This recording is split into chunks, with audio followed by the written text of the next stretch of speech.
In a world In a world where tomorrow's blockbusters reign, and yesterday's classics are forgotten, 3 women intend to remember. Hey everyone, welcome to Millennials at the Movie House, the podcast where 3 friends watch older movies and review them from our modern, everyday perspectives. I'm Betsy. I'm Tracy. and I'm Serena. And today we picked Ever After. It's our nostalgia pick. Yay! Woohoo! 1998. And oh my gosh, did it bring me back. Oh God, it's, yes. Like, 98, I was in 8th grade. wow, I was 10. I was 12, right? Yeah, I was Yeah. 12. Yeah. I always forget I'm the baby here. Anyway, 1998, written by Susanna Grant, Andy Tennant, and Rick Parks, and directed by Andy Tennant. Before I read off the cast list, can anyone guess what Andy Tennant's feature directorial debut was? Oh, Did anybody look it up by any chance? no. I really want to guess. Hold on. I want to Okay. guess. Okay. You can ask questions. Do we want to play this game? Let's play this game. Yes. Go. Okay. Did it come out when we were alive? Yes, Like within a couple years of this movie? In the same Yes. decade. I believe so. Okay. Is it a children's movie or like Yes. an adult movie? Children. It's a children's movie. Is it animated? No. You guys can do Sandlot. this. I have faith. Nope. All right, that was my guess. Little Rascals. Nope. It Takes Two. It's happening. Yes, that's it. Shut up. What are the That chances? was amazing. What That are the was chances? so good. She That was said so not in a million years, and I was like, That give was me what, like one minute. your third guess? That was amazing. So good, Serena. Woo, Yeah. That was good. So same director as It Takes Two. Love Anyway. Mary Kate and Okay, Ashley. you know what? I get that. I see that. Yeah, totally. Yeah. All right. So starring Drew Barrymore, Angelica Houston, Dougray Scott, Patrick Godfrey, Megan Dodds, and Melanie Linsky. I love Melanie Linsky. Love Melanie Linsky. Quick synopsis, Tracy, go. Well, Ever After, it is your quintessential Cinderella movie. You've got a single dad who brings home wife and 2 stepsisters, and he dies, and Danielle, who is Drew Barrymore, then gets turned into the servant. She falls in love with the prince, and the fairy godmother is represented by Leonardo da Vinci, because why the hell not? Of course. And- Genius. I was know, trying to figure that out. Hilarity ensues, not hilarity, but like, miscommunication and trying to get, they actually have like a love story, which I appreciate, which I'll talk about later. Yeah, Cinderella, and they live happily ever after. So before we hop into the questions, I actually had an additional question and I want to ask it off of that synopsis, because like you said, Okay. it is a classic Cinderella story. And I think that's a subtitle. It's Ever After a Cinderella Story, isn't it? Yeah. Something like that. Yeah. Yep. So my question is, why is this often considered the best Cinderella adaptation? Because it is, period. I was gonna say, is it one of the first? It's not one of the first ones, but it's a first of its kind, in my opinion. Like, there's not other ones like this.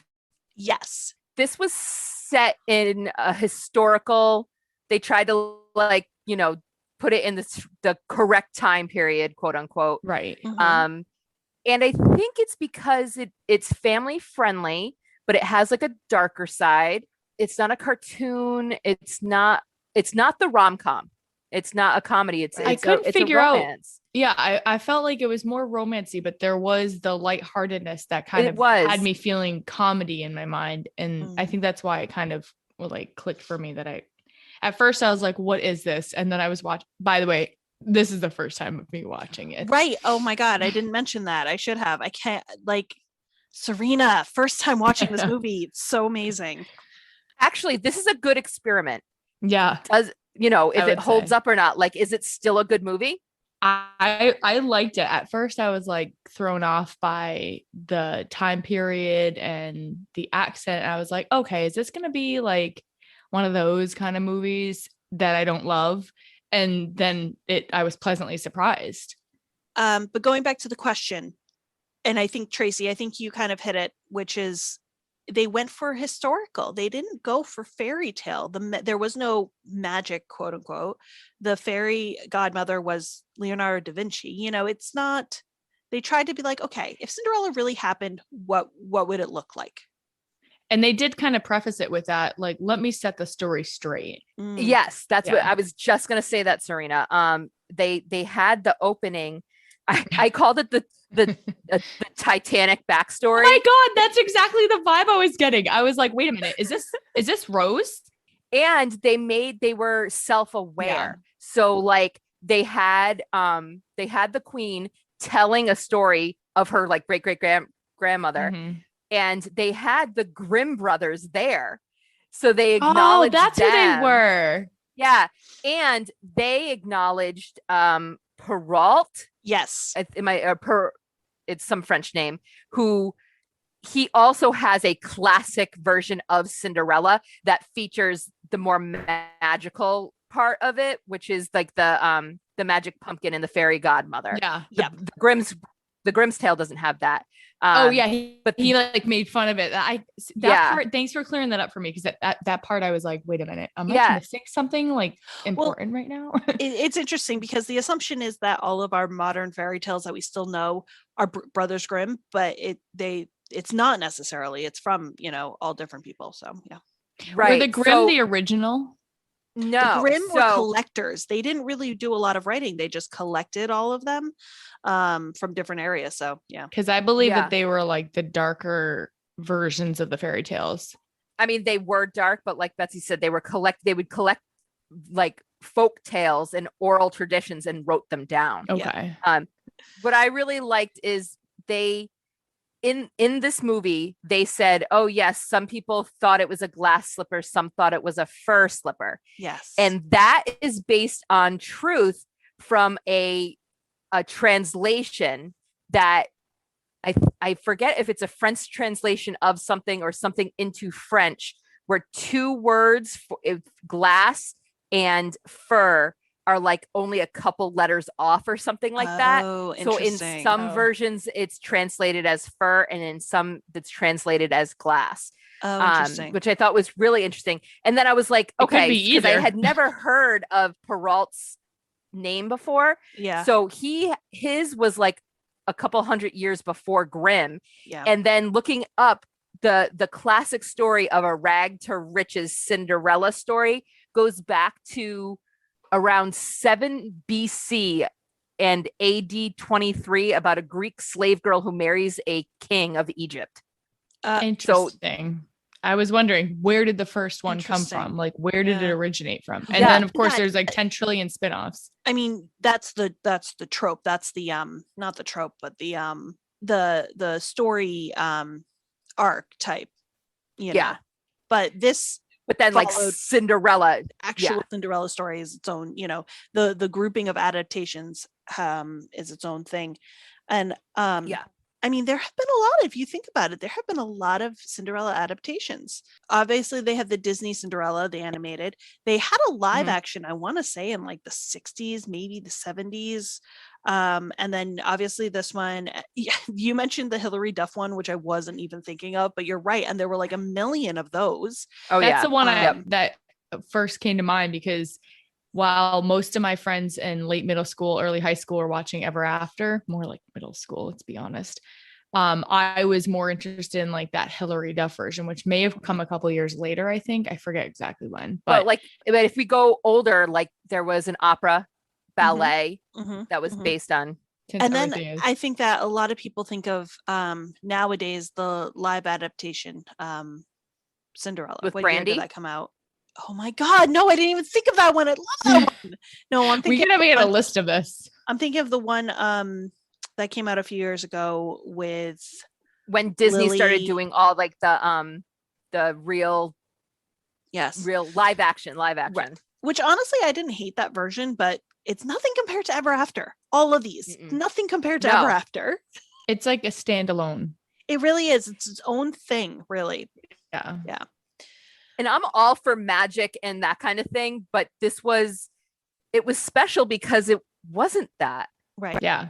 Right. It didn't take you out of it, Tracy. It didn't. Well, look at you speaking my language.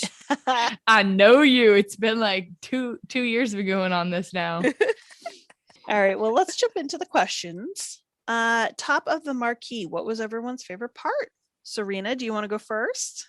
I would say my favorite part was I know like we say this a lot in movies, but my favorite part really was Danielle, was Drew Barrymore's character. Yeah. She made the movie. She was so cute and she was like natural. I don't know, like honestly, as soon as she got her what's her, not her wits about her, but she got up the nerve to tell her stepmother off at one point. She told her stepsister off at one point. I was like, yeah, punch her in the face. Like that was like one of my favorite scenes. She's chasing her around the house. Yeah. The face punch always comes as a surprise. She like clocked her right in the noggin. I mean, honestly, a punch is a very unfeminine thing. And so, oh God, it's just hilarious every time. It is, so but it's based in her character. Like she was fighting when she was 8, you know? Yeah. That the apple scene where she takes him out with an apple. Yeah. It's right. Yeah, hit him. Any violence really was just great for me. Yeah. In a lot of ways, this was really, this character was a feminist twist on Cinderella. And Cinderella, honestly, I mean, the classic story, she is saving herself in a lot of ways. There really isn't a very strong rescue, but this kind of like took that to the next level and she flat out rescues herself, which is really great. I will say it's not without help. Oh yeah. It's not without help. I mean, she has like, it takes an army, right? To get the wings put, you know. Well, right. But like, even in the last scene, not the last scene, even at the end, when she has to escape Le Pew, she does it herself. She doesn't, she doesn't wait for the princess. Oh yeah. She doesn't wait for the prince to come get her. Which I like that scene because of that. So she has already rescued herself. She's walking out of the castle and he's like, I'm here to rescue you. Right. Right. It's almost comedic. That's right. Yeah. It is. Yeah. It is. Well, and it's I forgot about that. I love that scene too. I feel like the entire movie is her putting him in his place and being like, I don't need you. I want you, but I don't need you. And he's like, okay. Yeah, but that makes him want her more because and throughout the entire movie, she's so, not to say unattainable, but she's not making herself easy like the rest of the girls in the land are. I mean, everyone's like the prince, falling all over him, and she's like, okay, moving on. She's got better things to do. She has things to do. She has land to take care of. She does. She has horses to tend to. I mean, really, she couldn't be bothered. So. That held throughout the entire movie. I just want to say she didn't randomly one day flop him and become the damsel like some of our movies have done. That's true. So I appreciated the consistency. So Serena, your favorite part was Danielle. Yeah, just in general, she made the movie. I think if they had picked someone else, it would have not been as good of a movie, in my opinion. So I just don't think there's any Danielle. Yeah, so I don't think anyone could do this the way she can. I mean, she's such a expressive actress, like her facial, I don't know. I wonder if she does like some weird to get into character thing, because she really just nails it. And she nails it in her other movies. Yeah, too. I also feel like she's like an untraditional main actress or something. I don't know. As forward as Danielle was, I feel like that was Drew Barrymore. Yeah. You know what I mean? Yep. And because she's that, strong of a character, sometimes in Hollywood that may come as her detriment, but I think that's why we like her so much. Yeah. So, okay. So that was Serena's favorite part. Okay. Tracy, what's your favorite part?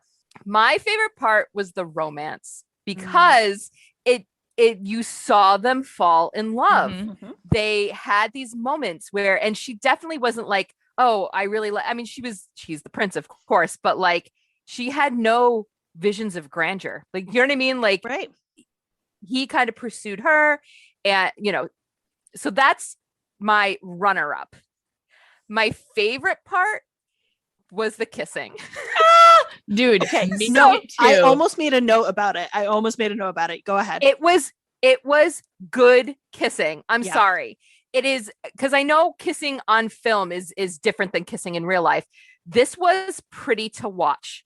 It was and it was real. It wasn't fake kissing. It was real kissing, and it was cinematic, and it wasn't uncomfortable, and it was real, and you could feel that they felt it. And I don't know, I just believed their romance so much, and it was all put together by these perfect kisses that they had. I'm sorry. Nope, that's fair. That's fair. So Tracy, I want to just take you out of this for a moment and once again applaud Drew Barrymore, because think about The Wedding Singer, church kiss. Oh my gosh. Yep. Yes. Yes. You're right. That's what That's the kiss that they were doing. Yes. That's what I came when I was watching. I was like, oh my God, that's church tongue. That's what it is. You There's are not church. wrong, That but is I am so here right. for it. I'm here Yes. for it. Because then they even got like to the one point where they were like making out a little bit. So we went like a little bit further, and they were called out for it by Yeah. the gypsies. Yep. Yeah. And they were both a little bit embarrassed by it. It was but then they were natural. like, whatever, you know. Yeah, it was. It was cute. It was All the interaction was natural Yeah. too. I feel like even, I don't know why this was like a slight turning point for me in the movie, but once the gypsy started cracking up when she threw him over the back and walked away Right. with him, Oh, I was Love just it. like, It's now the amazing. gypsies are laughing and now I'm laughing and everyone's laughing. I can't stop laughing. I actually wrote that down as like a good part. I love a good-natured thief where they're like, anything you can, they like hold up their end of the bargain. Yeah. And like, you know what I mean? Like they have as long as they you- have morale. However, I made a note because I never noticed this before. She never got her dress back. No, she didn't, because she didn't carry it away. I Yeah. don't. And when they like when he returned her to the wondering. house, she was still in her undergarments with a gypsy coat on. Yep.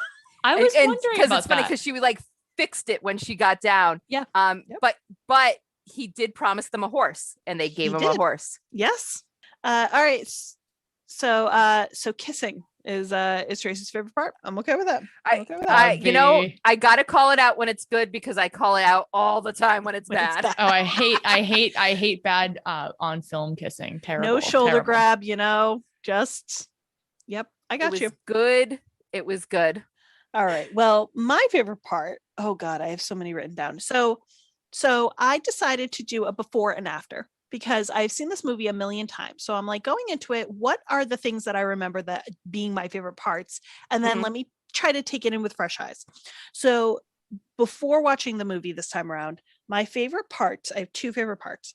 One is a very specific outfit choice. I was one of just her- writing down outfits. Literally just wrote down the Like, word outfits. Be prepared for like an hour-long conversation that's about to happen. No, about I wardrobe love the because- clothing. I actually It's was amazing. thinking this is right up Betsy's alley. Yeah. Is the dresses. Yes. So before you continue on, my only note about outfits was I noticed them and I wondered what like Marissa would say, like how accurate are they? That was my only question, because I like them, so I don't know.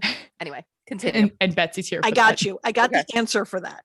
So first off, my absolute favorite wardrobe, makeup, hair on like combination was in the scene where she's now the princess. She's already been married and she enters to vouch for her stepmother. Oh yeah, It is great scene. this gorgeous vermilion gown. If you ever like the next time you watch it, her crown is absolutely beautiful. Yeah, I saw in that. scene. Mhm. Even her Noticed. makeup matches her the color palette of just everything about that outfit I am obsessed with. So Yeah. just FYI. Okay. Mhm. That said, so I kind of took I don't want to say it was like a big research tangent, but I did look up the costumes because I'm like, all right, I feel like these are historically accurate, or like they actually strove for some sort of historical accuracy in them. How accurate actually are they, and what does the costuming community think of them? And from what I can understand, costumers, both as historically based costumers and cosplay costumers alike, are both like, this movie, love it, it's fantastic, great. Like, So it was in line with the time frame and everything. yes, the costume designer was named, or is named, Jenny Beavan, and she definitely took liberties because it is still she still brought in that fairy tale fantasy element. Of course, the wings aren't historically accurate or anything. Yeah, like the that. wings. I was gonna say the wings were like, it threw me off a little bit, and they were pretty low cut, but that might have been accurate for the time. But but she really did strive for some historical accuracy. A lot of the silhouettes, a lot of the stitching 1700s or 1600s. So yeah, it's a well respected movie from that aspect, which I really appreciate. I have 2 notes on just that.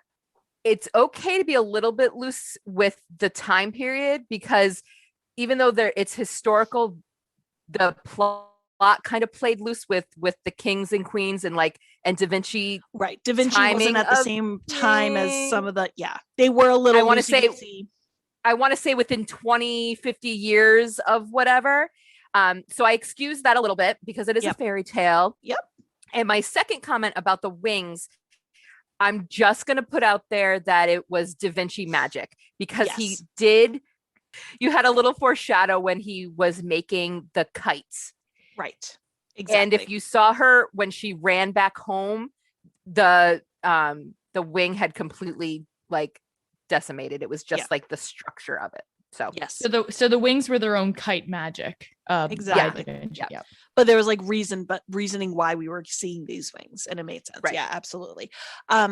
That was one of my favorite parts before the movie. This is a long answer for this question. Okay. No, I love it. Keep going. Take all night. The other favorite part going into this movie was Melanie Linsky. I am always drawn to Jacqueline. I love that not only did they make her a sympathetic character, but that they had her played by Melanie Linsky. Everything about that just absolutely works. Yep. And I don't know, I feel like she doesn't quite get the credit due to her in this movie. Yep. She's such, and at one point I even wrote, I would love to see a movie from this Jacqueline's perspective. Yeah, that would be great. We so rarely get a good sister in the Cinderella story. That's what I was thinking, because she's got the kind face and actually has a good heart. Yeah. Mm-hmm. All that said, after watching the movie for the millionth time, I gotta say my favorite part is Angelica Houston. She is absolutely phenomenal. Yeah. And I know we're talking about Jacqueline as the redeemed sister. This is one of the only times I've seen a Cinderella adaptation with a stepmother who there's moments of sympathy for her. I really think she genuinely loved Danielle's father. Mm-hmm. You can see that when he dies, that weird, she is truly upset. She hauls ass to his side and is truly upset about that. And doesn't comfort the daughter. Well, no, because she resents the love that he has for his daughter. Right. But even dying words. Right. And then even the scene where they're in her bedroom and she says, you have so much of your father in you. And it was that moment of, they had a moment. It's little moments like that. I mean, it's not a redeemable character at all, but she was a little more human than I've ever seen the stepmother. Anyway, that was my favorite part. What was your favorite? That was good. All right, guys. Wheel of questions. Wheel of questions. We're echoing each other. Yeah, I know. Guys. We're gonna be famous. Who would we be if we were to be in this movie? I might go first. Yeah, please, because this was not an easy question to answer, guys. No, it wasn't. I put myself as Jacqueline, only because I've always loved that character and I've always kind of related to that character a little bit. Tracy, I put as Paulette. Okay. All right. I don't know what it was about her, but I'm that's Tracy. I could see that. I know. She was in the running. Yeah. She held her own in a lot of moments, mm-hmm. and very protective mm-hmm. of Danielle, and mm-hmm. Serena, you're I don't know if you were in this movie, but I had a thought and I'm you know what, I'm gonna write it down. I have no reasoning behind this. I don't know why I think this. I put you as Princess Gertrude. All right, hold on. I thought about that for her too. Which one is Gertrude? She was the Spanish princess. Dude, I'm not even kidding. That thought crossed my mind because I was that would be me being married off and hysterical at the altar. That's the one, right? Yes. Yep. And also, can we give a shout out to that actress? Her name is Virginia Garcia. She steals that scene. That scene. And I'm glad that they had Henry laugh Yes. because it was so comical that if people didn't acknowledge it, it would have been, Like it wouldn't cringy, have been awkward. real. Yeah. Yeah. Yep. So those are my choices. Okay. Do you want me to go next, Serena? Yes, please. Okay. So for Betsy, I have you as the king of the gypsies. Oh my God. Okay. King of the Gypsies. That wasn't even in my running here. You know, you're above, you're beyond the law. You are above the kingdom. You have your own little but you're in charge and you're not unfair. You know what I mean? You're like girl of her word. Found it, girl of her word. You found it funny. You were like, you know what? I'm going to reward this for what it was. I'm still not going to give you the dress, but I'm going to be, I'm going to have a good night. We're going to have a party. We're going to, Yeah, I noticed there was a party after, and I was, he became friends with the gypsies. Like they were invited to the wedding. Share my food, share my drink, let's, I am the jester. Oh my God, the jester. Which one's that again? So he has no lines. The throne scene at the end. Oh my God. He is in a couple. Anytime you see the king and queen sit in chairs before a court, he is there right below them. He is sitting there. He's just, he has a whole story like that you're not seeing. Yeah. He has this. He could write his own movie. Oh, absolutely. Yeah. I am there for that. And that's the movie on And that's where Tracy is. Yes. And he is in that classic jester outfit. I mean, and he's like, God. Because that's not what the movie's about. He's quiet. He's just sitting there. But you knew before like the camera entered, he was doing something. He was entertaining them. That's his job. Yeah. I love it. I love it so much. Serena, I had a hard time finding you in this movie, but I think you were there. I think you were one of the tennis girls. Oh my God. I considered that. So tennis girls. He's playing tennis and he falls into the stands. I think Serena, I equate this to like a boy band type situation. Fangirl. Like, fangirl. Like I'm going to throw my bra up on stage. They were tucking their, handkerchiefs into his clothes. Yep. So I think you were probably the girl in the blue dress. Yep. Because that's, Serena. But you definitely tucked a handkerchief in there. I love it. I love it so much. I definitely tried to take him hostage when he fell into the crowd. Like that was definitely a thing. Yeah. All right. Yep. Those were good choices. Serena, what you got? All right. So not to be redundant, I kept thinking Jacqueline for you, Bets. I don't know what it was, but it was you. For Tracy, I'm still kind of torn, but I feel like she was the one. Who was the one making the kite? Was that Leonardo da Vinci? I feel like she was making a kite. I don't know why I got that. I secretly wanted to be Leonardo da Vinci, but with I'm like, no, I can't put that. Yeah. I approve. I approve of that. Yep. All right. Yeah. And thank you. I secretly wanted to be him, but I was like, I can't do that to myself. I can't say it, but no. And you randomly make a prince chase a painting. Yeah. Yeah. Yeah. It's important. It was a matter of life and death. Right. For myself,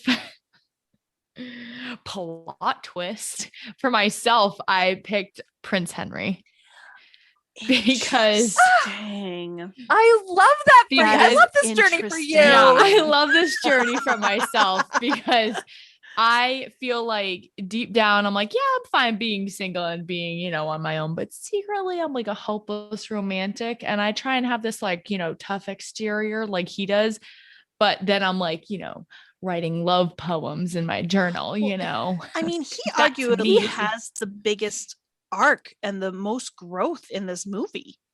Absolutely. Yeah. Absolutely. I don't mean to pat myself on the back. No, you know what? I don't know why. Granted, we've cast each other as men before and he just didn't enter my mind for some reason, but I agree with you, Serena. Well, it's funny because I don't really think of him as a character in this movie. But why did I not think of him? Good choices, everybody. Prince Henry, snaps all around. Da Vinci, all good. All right. So the next couple questions, I don't know if we're gonna have much to say about these, but we'll run through them. Wait a minute. How has this movie influenced or been influenced by other movies? Wait. I mean, it's Cinderella. minute. Yeah, Cinderella. And also, Tracy, you and I both discovered this. It was Ever After the musical. I didn't know this beforehand, Neither and did I learned about it, and then I learned that it like didn't go to Broadway and was only up for like a month or something like that. And the emotional roller coaster that put me through in about the 30 seconds that I learned all of it Yep. was devastating. Yep. Devastating. Yep. I will say I watched this is going to sound hilarious, but I watched a part of one of the songs and it wasn't Not giving good. off the same vibe as Ever After the movie. It was giving off a very Broadway-y, I was gonna almost say like Wicked vibe. I was gonna say, was it campy? Well, no, it was Broadway. So Yeah. It's different. It's its own thing. You know what? You're right. You're right, because that's why we liked Ever After, is because it didn't have that. Yeah. And bringing it to Broadway, of course, it's going to have some kind, especially a musical, Right. is going to have that. So, all right. It was just the fact that I think they had like 3 or 4 different Prince Henrys, and at one point it was Jeremy Jordan. Oh, It might have ruined the movie for you, Trey, had you seen it. It wouldn't have ruined the movie. I just would have been disappointed. Yeah. I'm not upset. I'm just disappointed. I'm not upset, just disappointed. Did anyone have anything else for this? I think I just want to mention Utopia. Oh yeah. Ever since watching this movie, I'm like, I want to read this book. I have yet to read this book, but I like that it's in there. I think there were a couple of books that she had mentioned that were real books. All right, ladies, please remove your hats and silence your cell phones. How does this film hold up? It does. Yeah, it does. And I throw the question to Serena, which I had asked earlier, because you've never seen it before. So Yeah. I feel like not beer goggles, but like nostalgia. Me and Betsy have nostalgia goggles on. It's a fresh set of eyes viewing something that is 23 years old now. Is that right? About 23? Yep. Totally not what I expected. Very pleasantly surprised. I think I like it now better at 35 years old than I would have at, 14 per se, or 13 rather. But yep. I can appreciate the movie for what it is. I'm a fan. I'll watch it again. And Good. now that weird thing that I had back in like 2000 that I was like anti Ever After and everyone was raving about, I was like, God, everybody shut up about it already. Are we over it now? Can we move on? I do remember it being like a huge thing. It was like hyped. It was hyped up. And I was like, I think this is overhyped. But then of course I didn't even give it a shot. Like it definitely, like I remember going on a field trip, I think to Washington, D.C., and it was played on the bus. Like I remember like specific moments of my life watching this, like multiple times watching this movie. I think one of my friends who had the movie had a poster in her room of it. Well, we're glad that we finally converted you. I know. I don't know. I don't know why I had such an issue with it. I was more just like going against the grain, I think. You know, I respect that because I'm a little bit of a hipster when it comes to stuff like that, where if things are too hyped up, I'm like, no, yeah, it can't possibly be that good. I know. That's literally what it was. All right. Boom. We fixed it. I don't know if there's anything. It's a perfect movie. Yeah. It's a perfect movie. All right, ladies, notes roundup. I have several quotes that I've written down. I would say all the quotes. Yep. So let's run through all the quotes for a second. Okay. The one that makes me giggle. You do one, I'll do one. Okay. The one the one that makes me giggle every single time I watch this movie is. Can I guess it? Oh yes. No. Just say it. No, go ahead. You want me to guess it? Yeah. I will simply deny you the crown and live forever. Yeah. That is a great one, but that was not the one I was going to say. Oh, that's a good one. But that is a fantastic one. It shall go down in history as the man who opened the door. Every time he says it, I'm like, perfect. You're perfect. But going back to the king one is, it's one of those that's like, it's almost understated. You might miss it if you're not paying attention enough. And then and it's also the facial expression after he says it. Cause he's like, yeah, what did I just say? What? Yeah. And okay. Well, going off of that, the relationship between the king and queen is Okay, I have that in my notes. Go ahead. Well, this is just like off the top of my head. Yeah. It's understated, but it's real. It's It is. they're It's definitely nagging couple, and yeah. It's good. It's good. It definitely stood out to me, and even to the point where after the whole wedding fiasco with the Princess Yes. Gertrude, and they're laughing to each other like about it, Yes. they have good camaraderie, and they make jokes about divorce and things like that, but it's just like they jokingly joke around about not liking each other, but they like love each other. Do you know what I mean? Well, like even Henry says like about arranged marriage, he's like, well, it didn't work out for you guys or whatever.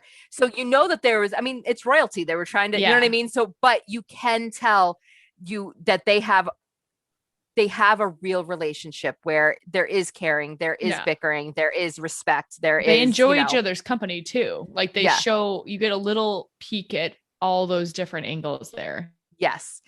So my note is just the relationships in this movie are great. And they were the top two that I really, really like. So they were good. Maurice and Louise, yes. Their relationship was so like, even with Paulette, like this little trio. Yes, yeah. When Maurice was released, like his wife was so, when running, and they're like old people, and they're like running through the fields to kiss each other, like so adorable, so sweet. And even Paulette is like, oh, like she's here, like our family's back together. That was so adorable. It was just really a sweet moment. I did like that, and of course, like you could see Danielle's character kind of just swoon over this. She did this for this moment, not for herself, like for them, for the happiness. That's her family. Yeah. Like exactly. That is her family. Yeah. Good point. And then Laurent and Jacqueline, like they also had, yes, it was a minor thing, but you could see the beginning of their relationship, and towards the end, like they were together, and it was good relationships. It was great. Yep. Okay. Another line, going back to the quotes. One of my all-time favorite quotes. Have we said it already? I can't remember. Darling, nothing is final until you're dead. And even then, I'm sure God negotiates. Oh my God. It was a good line. It is a good line. It is a good line. Another line I like is he takes her to the library and or says he's going to take her to the library. Like, will you come with me? I'll take you to see some books. And she goes, it's not fair, Sarah. You seem to know my weakness and I know none of yours. And he says, I thought it was quite obvious. I thought it was such a romantic. I know. Yeah. Oh, I love that line too. That line was like, it got me. I have another question. So was Henry actually courting? I keep forgetting her name. No, and Margarita. That's one of the things that there we go. I have to remember it now. Interests me about this is that they think, I mean, I understand that like there's a moment where, they're having tea with the queen. So that actually is encouraging, but that's it. That's the only time that they are like, oh yeah, Marguerite's in the running. Oh, I guess walking with walking. And when we first meet her, he goes, that's a beautiful brooch. And the whole point was to find a big brooch to have Henry look at her décolletage. Is that boob? Yes. Okay. And he notices it and says something, and is that flirting? Is that him flirting, or does he recognize the brooch, or like, I don't know. I never quite understood what that was about. I was wondering about that myself. I read that as he was fully aware that she had picked that brooch so that he would look at her chest, so that he would make a comment, and he's like, whatever, I'll do it. Whatever. I don't. Yeah. He's like, I'll bite. That's what it is. To argue my own point, I think his mother was helping him because she was at one point was like, pick anyone's better than Spain. Yeah. And pick anyone, anything. Her quick interaction with Margarita was the returning of the stolen necklace. Yeah. And she's like, okay, here's a pretty girl who seems to me as being a good person. Here, let me try to set this up with my son. So Yeah. I feel like the chocolate scene was just all right, I'm doing this for my mother because I promised The to, chocolate scene. I look- know. I was like, what was that? I feel like there is a character in this movie that gets completely forgotten and never mentioned. Gustav. Yes. Oh my God. I don't, it's just a weird character for so many reasons. They didn't make him the pining best friend, but they didn't make him a girl. And so I don't know, it's just he's an interesting choice, but they never paid, like they never put focus on him. I don't know. It was just And now I remember who he is. So I thought for a moment that he of course, like I can't like judge, but I was wondering if he was like the gay best friend. Yep. Okay. yeah, yes. And it Basically, wasn't like he yes. was looking at her like he wasn't looking at her like she was lunch, you know. Right. No, so he wasn't pining over her, Right. but he was the connection to Da Vinci. Yeah. And he was the artiste. Oh, right. He was, Right. and he had an in with the courtiers because he was doing portraits of the rich people. Right. And that's how she the got first- the dress. And that's how she got the dress. Yeah. Oh, right. Okay. Roger that. Yeah, he really didn't. Honestly, the two people I would have liked to see more of their character would have been Jacqueline and Gustav. I have two notes. One note was I like the consistency with after the lashing she had, she went to go say hi to Henry to like kind of tell him goodbye. Yep. And he hugs her and touches her back. Yep. And she cringes and like just lets out a moan of pain. Yeah, I noticed that too. It held up that part. Yeah. I was like, oh, okay, she actually did get abused. Yeah. Which kind of just makes that scene sad and real and painful. Yeah. I don't know. Not that that's I a good appreciate scene, that. but I no, liked but it. it I was appreciated consistent and it was real. Yeah. And my last note here is just the quote, breathe, just breathe. Mm.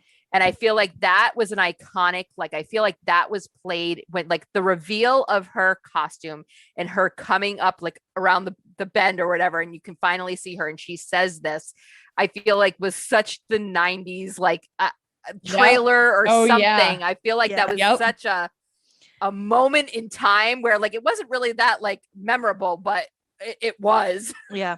All right. The martini shot. Would you recommend this movie? Absolutely. That's an course, H. yes. That's an HE double hockey sticks. Yes. Yeah, it is. Yeah. Yeah, it is. I mean, it's Mhm. it's classic. It's Good. great. It's a little bit longer. It's 2 hours, but I felt like there wasn't a real point where I was like, okay, let's go. Yeah. There You wasn't know? like a pacing issue. I Yeah. noticed that it No. was long, but it kept my interest. And now I have to call a friend and tell her that after 23 years, I finally watched it. I would love to listen to this conversation. Thanks for joining us. If you like what you hear, you can find more great episodes over on our website, www.millennialsatthemoviehouse.com, or wherever you find your podcasts. Curious about updates, extras from our episodes, or want to add your 2 cents about a reviewed movie? We're also on Twitter and Instagram. Our handle for both is @themoviemillies. Check us out and make sure to follow us. So until next time. We're millennials. And we'll see you at the movie house.